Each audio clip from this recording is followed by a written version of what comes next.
നമസ്കാരം. പാലക്കാട് ജില്ലയിലെ കഞ്ചിക്കോട് വ്യവസായ മേഖലയോട് ചേർന്ന് അട്ടപ്പള്ളം എന്ന് പറയുന്ന ഒരിടത്ത് ഒരു സംഘം മലയാളികൾ ഒരു ഛത്തീസ്ഗഡ് സ്വദേശിയായ യുവാവിനെ അതിദാരുണമായി തല്ലിക്കൊന്നു. വാസ്തവത്തിൽ മലയാളികൾ എക്കാലത്തും കുറ്റബോധത്തോടെ അവൻ്റെ സ്വത്വത്തെക്കുറിച്ച് പറയേണ്ട ഒരു ഭീകര സംഭവമാണിത്. ഇത്രയും ഭയാനകമായ ദുരന്തം കേരളത്തിൽ ഇപ്പോഴും സംഭവിക്കുന്നു. എന്നിട്ട് നമ്മൾ ഫലസ്തീനെക്കുറിച്ചും അല്ലെങ്കിൽ ഉത്തർപ്രദേശിനെ കുറിച്ചുമൊക്കെ ബീഹാറിനെ കുറിച്ചുമൊക്കെ ആശങ്കപ്പെടുന്നു എന്നത് സങ്കടകരമാണ്. നമ്മൾ മലയാളികൾ തന്നെ ഇവിടെ തൊഴിൽ തേടിയെത്തിയ ഒരു ചെറുപ്പക്കാരന്, അയാൾക്ക് ഭാര്യയുണ്ട്, പ്രായമായ മാതാപിതാക്കളുണ്ട്, 31 വയസ്സ് മാത്രമേ ഉള്ളൂ. അയാൾ ബംഗ്ലാദേശിയാണോ എന്ന് ചോദിച്ച് തല്ലിക്കൊന്നു എന്നാണ് പോലീസ് പറയുന്നത്. അയാളെ കണ്ടിട്ട് കള്ളനാണെന്ന് തോന്നിയത്രേ. അതുകൊണ്ട് ആ മനുഷ്യനെ അതിദാരുണമായി തല്ലി കൊല്ലുകയാണ്. ഏതാനും ദിവസങ്ങൾക്ക് മുമ്പ് ബംഗ്ലാദേശിൽ ഒരു ഹിന്ദു യുവാവിനെ പ്രവാചക നിന്ദ ആരോപിച്ചുകൊണ്ട് ആൾക്കൂട്ടം തല്ലിക്കൊന്ന് മരത്തിൽ കെട്ടിയിട്ട് തീ കത്തിച്ചു കൊല്ലുന്ന വാർത്ത നമ്മൾ കണ്ടു.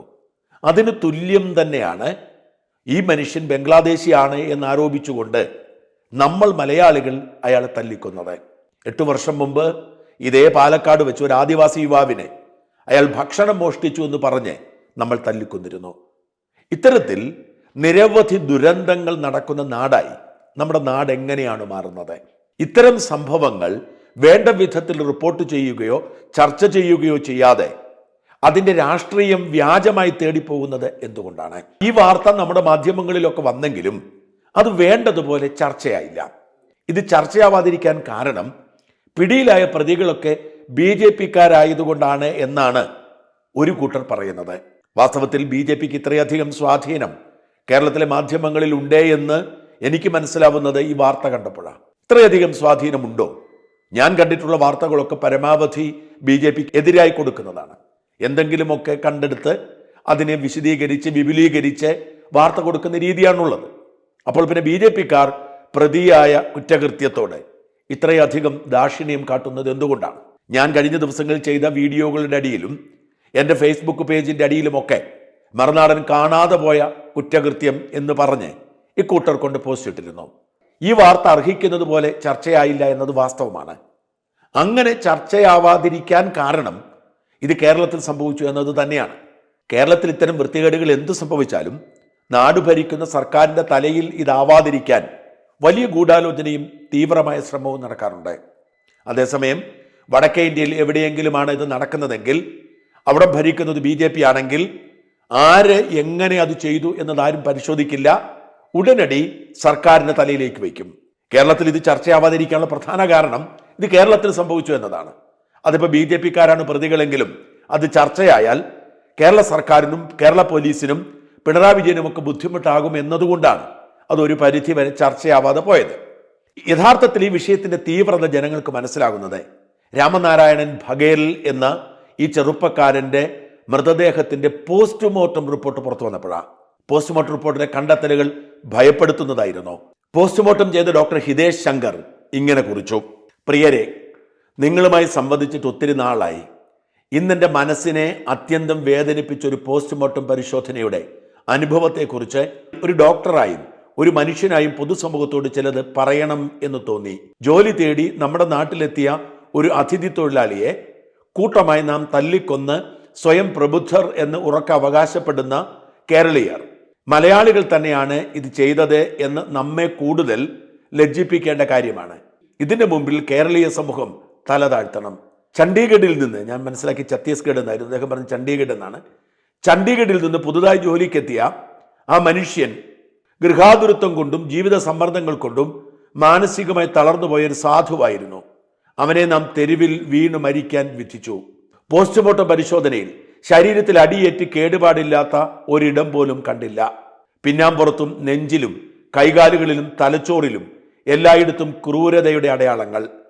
അതൊരു നിമിഷത്തെ കോപമല്ല, കൂട്ടമനസ്സിന്റെ അന്ധതയും മനുഷ്യത്വത്തിന്റെ പൂർണ്ണ അഭാവവും ആയിരുന്നു.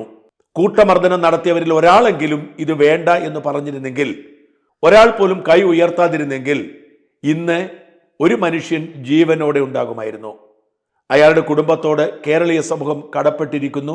സഹജീവിയെ തല്ലിക്കൊന്ന മനുഷ്യൻ മൃഗത്തേക്കാൾ ഭീകരനാണ്. ഇത്തരം ക്രൂരതയെ ന്യായീകരിക്കാനോ സംരക്ഷിക്കാനോ നമ്മിൽ ആരും പാടില്ല. അത്തരക്കാരെ നിയമത്തിന് വിട്ടുകൊടുക്കുക, സംരക്ഷിക്കരുത്, ന്യായീകരിക്കരുത്, മൗനം പാലിക്കരുത്. ഇനിയും ഇത് ആവർത്തിക്കാതിരിക്കണമെങ്കിൽ ഓരോ മലയാളിയും ഉണരണം.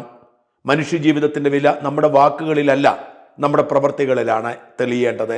പ്രതീക്ഷയുടെ ഹിതേഷ്. ഈ കുറിപ്പിലെ ഏറ്റവും ശ്രദ്ധേയമായ കാര്യം, മർദ്ദനമേറ്റ രാമനാരായണൻ എന്ന മനുഷ്യന്റെ ശരീരത്തിൽ ഒരു ഭാഗവും ഉണ്ടായിരുന്നില്ല മർദ്ദനമേൽക്കാത്തതായി എന്നാണ്. അയാളെ മർദ്ദിച്ചു കൊന്നു എന്നതിന് തെളിവായി ഡോക്ടർ പറയുന്നു അയാളുടെ മുഖത്തും പുറത്തും ശരീരത്തിലും നെഞ്ചിലും കൈകാലുകളിലുമെല്ലാം ക്രൂരമായ മർദ്ദനമേറ്റെന്ന്. അതുകൊണ്ടാണ് ഇതിപ്പോഴെങ്കിലും നമ്മൾ ചർച്ച ചെയ്യേണ്ടത്. നമ്മളിത് ചർച്ച ചെയ്യാതിരിക്കുന്നത് BJPയെ സഹായിക്കാനാണെങ്കിലും അതല്ല പിണറായിയെ സഹായിക്കാനാണെങ്കിലും നമ്മളോട് കാട്ടുന്ന അന്യായമാണ്. ഇത് ചർച്ച ചെയ്യുക തന്നെ വേണം. ഈ മനുഷ്യൻ കേരളത്തിലേക്ക് വന്നിട്ട് അധികകാലമായില്ല. ജോലി കിട്ടാനുള്ള സാധ്യത കണക്കിലെടുത്താണ് കഞ്ചിക്കോടിനു സമീപം എത്തിച്ചേർന്നത്. പക്ഷേ തൊഴിൽ സാധിച്ചില്ല. മാത്രമല്ല അയാൾ ഇവിടുത്തെ സാഹചര്യത്തോട് പൊരുത്തപ്പെടാൻ കഴിഞ്ഞില്ല. തിരിച്ചു പോകാൻ തീരുമാനിച്ചിരിക്കുമ്പോഴാണ് മദ്യപിച്ചു എന്ന ഒറ്റ കാരണത്താൽ ഇയാൾ മോഷ്ടാവാണ് എന്ന് പറഞ്ഞ് പിടിച്ച് തല്ലിക്കൊന്നത്. അദ്ദേഹത്തിന്റെ ബന്ധുക്കൾ നാട്ടിലെത്തിയിട്ടുണ്ട്. മരണകാരണം കൃത്യമായി അറിയണം, പ്രതികൾ ജയിലിലാവണം, മാത്രമല്ല 25 ലക്ഷം രൂപ നഷ്ടപരിഹാരം വേണം എന്നൊക്കെ അവർ ആവശ്യപ്പെടുന്നു. ഈ സർക്കാരിന് അല്പമെങ്കിലും വിവരവും വിവേകവും ഉണ്ടെങ്കിൽ കുറ്റം സമ്മതിച്ച് ആ പണം കൊടുത്ത് തലയൂരുന്നതാണ് ഉചിതം. അല്ലെങ്കിൽ ഇത് കേരളീയ സമൂഹത്തിലെ മഹാദുരന്തങ്ങളിലൊന്നായി മാറുകയും ആ കുടുംബത്തിന് കോടികൾ നഷ്ടപരിഹാരം കൊടുക്കേണ്ടി വരികയും ചെയ്യും. അത്രയും ഭയാനകമായ ഒരു ക്രൂരകൃത്യമാണ് ചെയ്തത്. ഈ ക്രൂരകൃത്യം മറച്ചുവെക്കാൻ ശ്രമിച്ചതും ചർച്ചയാകാതിരിക്കാൻ ശ്രമിച്ചതും അത് സർക്കാരിന്റെ സൽപ്പേരിന് ദോഷമാകുമോ എന്ന് ഭയന്നാണ് എന്ന് വ്യക്തമാണ്. എന്നിട്ടും ചിലർ BJPയുടെ പേര് പറഞ്ഞുകൊണ്ട് രംഗത്തെത്തി. എന്നോട് പലരും ചോദിച്ചു, നിങ്ങൾ ഇതേക്കുറിച്ച് പറയാത്തത് BJPക്കാരായതുകൊണ്ടല്ലേ എന്ന്.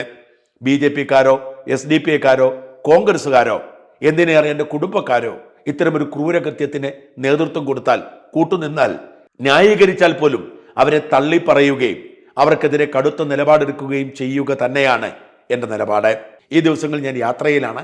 പലപ്പോഴും വീഡിയോ ചെയ്യുന്നത് ലഭ്യമാകുന്ന സമയത്താണ്. വിശദമായി ഗവേഷണം നടത്താനോ പുതിയ കാര്യങ്ങൾ കണ്ടെത്തി അതേക്കുറിച്ച് അഭിപ്രായം പറയാനോ സാധിക്കത്തില്ല.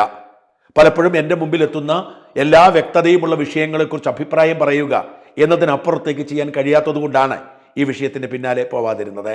എന്ന് മാത്രമല്ല, ഈ വിഷയം പുറത്തു വരുമ്പോൾ ഒരു കാര്യം ഞാൻ ശ്രദ്ധിച്ചു. ദേശാഭിമാനിയും കൈരളിയും മീഡിയ വണും റിപ്പോർട്ടർ ചാനലും തേജസ്സും മാധ്യമവും ഒക്കെ മാത്രമാണ് അറസ്റ്റിലായവർ BJPക്കാരാണ് എന്ന തരത്തിൽ പ്രചരിപ്പിച്ചത്. വാസ്തവത്തിൽ മറ്റൊരു മാധ്യമ സ്ഥാപനത്തിലും അങ്ങനെ വാർത്ത വന്നില്ല. അനു, പ്രസാദ്, മുരളി, അനന്തൻ, വിപിൻ എന്നിങ്ങനെ 5 പേരുടെ പേരാണ്, 5 പേരെയാണ് അറസ്റ്റ് ചെയ്തതായി പോലീസ് വൃത്തങ്ങൾ പറഞ്ഞതും അവരുടെ പേര് വിവരങ്ങളാണ് പുറത്തു വന്നതും അവരാണ് RSSകാർ എന്ന തരത്തിൽ വാർത്ത പുറത്തു വന്നതും. എന്നാൽ ഇവർ BJPക്കാരാണ് എന്ന് പറയുന്ന മാധ്യമ സ്ഥാപനങ്ങൾക്ക് ഒരു സവിശേഷതയുണ്ട്. അവർ ഒരു ലെഫ്റ്റ് ലിബറൽ ഇസ്ലാമിക് രാഷ്ട്രീയം പുലർത്തുന്നവരാണ്.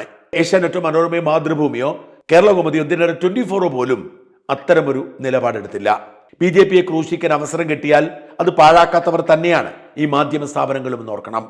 അതിനിടയിൽ ഡോക്ടർ TP സെൻകുമാറിന്റെ ഒരു പോസ്റ്റ് കാണുന്നു.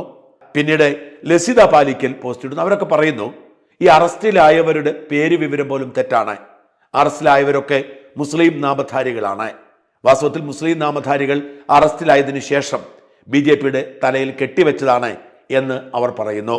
ലസിത ആൾക്കൂട്ട മർദ്ദനത്തിൽ ബീഹാർ സ്വദേശിയുടെ മരണം 9 പ്രതികൾ അറസ്റ്റിൽ എന്ന ഒരു പത്രവാർത്തയുടെ കട്ടിങ് സഹിതമാണ് ലസിത എഴുതിയത്. ആ പത്രവാർത്തയിൽ പ്രതികൾ മുഹമ്മദ് അഫ്സൽ, അയ്യൂബ്, ഫാസിൽ, ഹബീബ്, മെഹബൂബ്, നാസർ, അബ്ദുൾ സമദ്, ഷറഫുദ്ദീൻ, നൈസിൻ, സൈനുൽ ആബിദ് എന്നീ പ്രതികളുടെ പേരും പറയുന്നു. എന്നിട്ട് ലസിത ഇങ്ങനെ എഴുതുന്നു: മലപ്പുറത്ത് രാജേഷ് മാൻജി എന്ന ഛത്തീസ്ഗഡ് സ്വദേശിയായ തൊഴിലാളിയെ ആൾക്കൂട്ടാക്രമണത്തിൽ കൊന്നത് BJP RSS പ്രവർത്തകർ ആണെന്ന് ഇടതു നേതാക്കൾ പ്രചരിപ്പിക്കുന്നത്. മതേതര കേരളം എന്ന സുഡാപ്പി പേജ് സംഘപരിവാറിന്റെ ആൾക്കൂട്ടാക്രമണത്തിന്റെ പോസ്റ്റർ ധാരാളം അടിച്ചു വിതരണം ചെയ്തു. സംഭവത്തിൽ പിണറായി പോലീസ് 9 പ്രതികളെ അറസ്റ്റ് ചെയ്തിട്ടുണ്ട്. അവരുടെ പേരുകൾ മുഹമ്മദ് അഫ്സൽ, ഫാസിൽ, ഷറഫ്, ആ പേര് പറയുന്നു. ഇവരെല്ലാം സജീവ RSS പ്രവർത്തകരാണ് കേട്ടോ. സത്യത്തിന്റെ കണിക പോലുമില്ലാത്ത സുഡാപ്പി ഇടത് ജിഹാദി പ്രചരണത്തിന്റെ ഏറ്റവും ഒടുവിലത്തെ ഉദാഹരണമാണിത്. ഇത് ലക്ഷ്യം വയ്ക്കുന്നത് കേവലം ഇത്രമാത്രം: സംഭവം നടന്നയുടൻ പ്രതികൾ സംഘപരിവാർ ആണെന്ന് പ്രചരിപ്പിക്കുകയും ലോകം മുഴുവൻ അറിയും. പിന്നീട് യഥാർത്ഥ പ്രതികളെ അറസ്റ്റ് ചെയ്യുമ്പോൾ വളരെ ചെറിയൊരു വിഭാഗം മാത്രമേ അതറിയുകയുള്ളൂ. സത്യം ചെരിപ്പിട്ട് വരുമ്പോഴേക്കും നുണ ലോകം കറങ്ങിയെത്തും എന്ന രീതി തന്നെയാണ് ഇക്കൂട്ടർ അവലംബിക്കുന്നത് എന്നും എപ്പോഴും.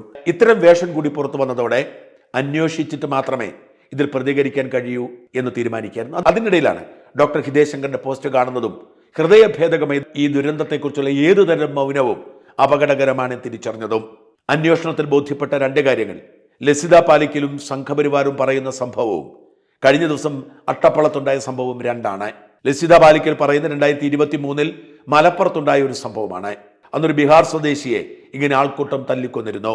അന്നിവരാരും കണ്ണീരൊലിപ്പിച്ചില്ല, ഇവരാരും മെഴുകുതിരി കത്തിച്ചില്ല. കാരണം അന്നത്തെ പ്രതികൾ മുസ്ലിം നാമധാരികളായിരുന്നു. ആ സംഭവമല്ല ഇപ്പോഴത്തെ സംഭവം. ഇപ്പോഴത്തെ സംഭവത്തിലെ പ്രതികൾ ഇവരല്ല, അവരൊക്കെ ഹിന്ദു നാമധാരികൾ തന്നെയാണ്.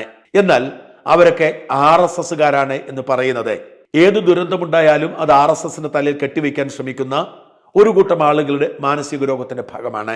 അറസ്റ്റ് ചെയ്യപ്പെട്ട പ്രതികളിൽ അനു എന്ന ഒരാൾ BJP പ്രവർത്തകനാണ് എന്ന് പോലീസ് വൃത്തങ്ങൾ സ്ഥിരീകരിക്കുന്നുണ്ടെങ്കിലും മറ്റാരുടെയും രാഷ്ട്രീയം ആരും പറഞ്ഞിട്ടില്ല. ചിലപ്പോൾ അവരും BJPക്കാരാവാം, അല്ലെങ്കിൽ കോൺഗ്രസ്സുകാരാവാം, അല്ലെങ്കിൽ CPMകാരാവാം, നമുക്കറിയില്ല. മാത്രമല്ല സ്ത്രീകളടക്കമുള്ള മറ്റു പലർ കൂടി ഇതിൽ പ്രതികളാകുമെന്ന് പോലീസ് പറയുന്നുണ്ട്. പോലീസ് ഒരിടത്തും ഇവർ BJPക്കാരാണെന്ന് പറഞ്ഞിട്ടില്ല. ഇത് കെട്ടുകഥ ഉണ്ടാക്കിക്കൊണ്ടുവരുന്നതാണ്. അതിലൊരാൾ BJP പ്രവർത്തകരാണ് എന്ന് അയാളെ അറിയാവുന്നവർ പറയുന്നുണ്ടെങ്കിലും മറ്റുള്ളവരൊക്കെ BJPക്കാരാണ് എന്ന് പ്രചരിപ്പിക്കുന്നത് പോലും ഈ കൊല്ലപ്പെട്ട മനുഷ്യന് നീതി ലഭിക്കാതിരിക്കാനുള്ള രാഷ്ട്രീയ വിചാരണയുടെ ഭാഗമാണ്. ആരാണ് തല്ലിക്കൊന്നത് എന്നതല്ല, തല്ലിക്കൊന്നു എന്നതാണ് പ്രധാനപ്പെട്ടത്.